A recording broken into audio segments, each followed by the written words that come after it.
Y llegó el momento de hablar de revista de prensa en directo América de France 24 y para ello, por supuesto, está conmigo en el estudio Rosa Pérez Masteu. Rosa, vamos a abrir esta revista de prensa con una crónica de los periodistas de Associated Press sobre su propia experiencia en Ucrania. 20 días en Mariupol, el equipo que documentó la agonía de esta ciudad, Rosa.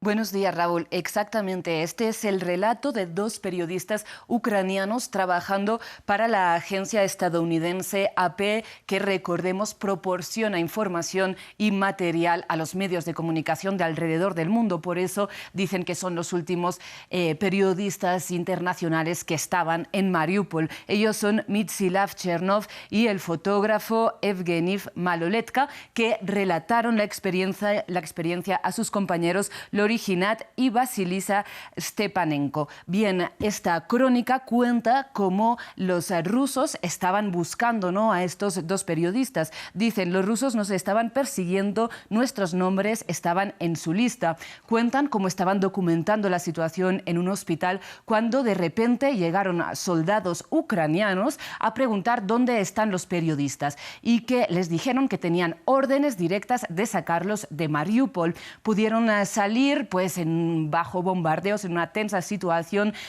Tuvieron que atravesar 15 checkpoints rusos, pero ese día, pues recordemos esos días de la evacuación de convoys en las que decenas de autos estaban saliendo de la ciudad llenos de civiles. Salieron en un auto, de hecho, con una familia ucraniana, una familia de Mariupol, y que fue una vez fuera, en una base ucraniana, cuando, dicen, entendimos por qué el ejército ucraniano nos evacuó. Y es que un policía les dijo, si los rusos les capturan, les forzarán a decir delante de la cámara que todo lo que ustedes han filmado en Mariupol es mentira y todos sus esfuerzos y todo lo que han hecho en Mariupol será en vano. Y es que este equipo, Raúl, fue el que filmó las consecuencias del bombardeo ruso en ese hospital maternal, ¿no? Esas imágenes terribles que dieron la vuelta al mundo, y también explican cómo de hecho fue un policía ucraniano el que les llevó hacia un generador de electricidad y en un lugar donde más o menos podían tener conexión para poder hacer llegar esas imágenes al mundo. Y es que, como decíamos, estos dos periodistas son ucranianos y dicen que nunca habían tenido tanta necesidad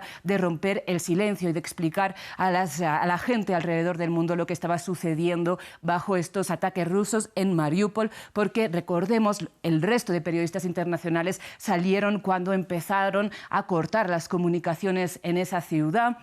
Y es que una de las razones, ¿no?, que el ejército ruso corte las comunicaciones pues en Mariupol es intentar pues ejercer, ¿no?, los bombardeos, los crímenes con total impunidad.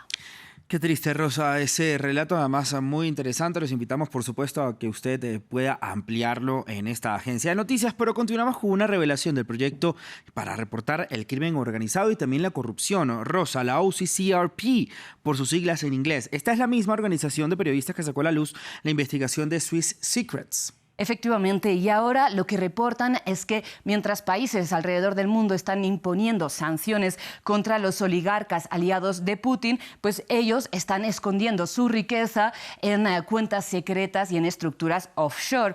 Y esta organización empieza rastreando la lista elaborada por la fundación de Alexei Navalny. Se llaman nombres que participan de la opresión y la corrupción del régimen de Putin, y dicen que seguirán ampliando con más nombres pues estos días más adelante. Y miremos esta plataforma que se puede consultar en español también. Simplemente a nosotros no nos funcionaba la página en estos momentos, pero aquí podemos entrar y vemos pues esta lista, ¿no? Estos nombres, entre los que figura, por ejemplo, Roman Abramovich, que es el propietario del club de fútbol de Londres, el Chelsea, pero también está el portavoz de Vladimir Putin o el fiscal de Moscú. Pero para hacerles entender cómo funciona esta herramienta, nos centramos en el perfil de Roman Abramovich. Lo vemos en el siguiente gráfico, y una vez entramos pues en el perfil de cada uno de estos oligarcas, podemos ver el valor estimado de la fortuna que mantienen a día de hoy a pesar de estas sanciones. En este caso vemos como su fortuna es de más de 8.000 millones de dólares. También nos explica que esta fortuna pues la creó en base a la industria petrolera y que ha sido sancionado, pues también veíamos ahí, por el Reino Unido, Canadá y la Unión Europea, junto con las fechas de las sanciones, y también vemos esos activos destacados, ¿no? Vemos propiedades en Europa, también compañías, edificios, hoteles, pues el propio Chelsea, el estadio del Chelsea, el Stamford Bridge, helicópteros, aviones, bueno, no acabaríamos.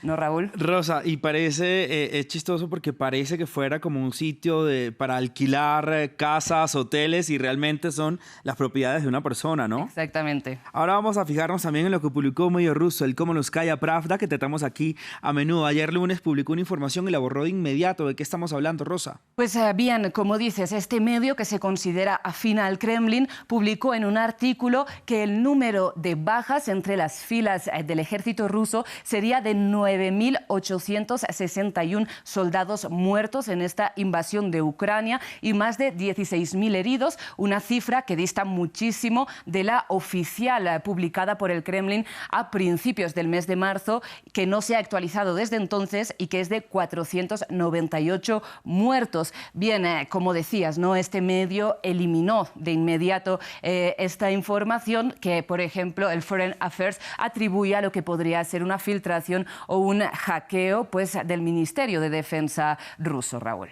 Pues Rosa, gracias entonces por toda esta información de Revista de Prensa el día de hoy, martes. Nos vemos mañana con más, pero pasamos a saludar a nuestro primer invitado del día.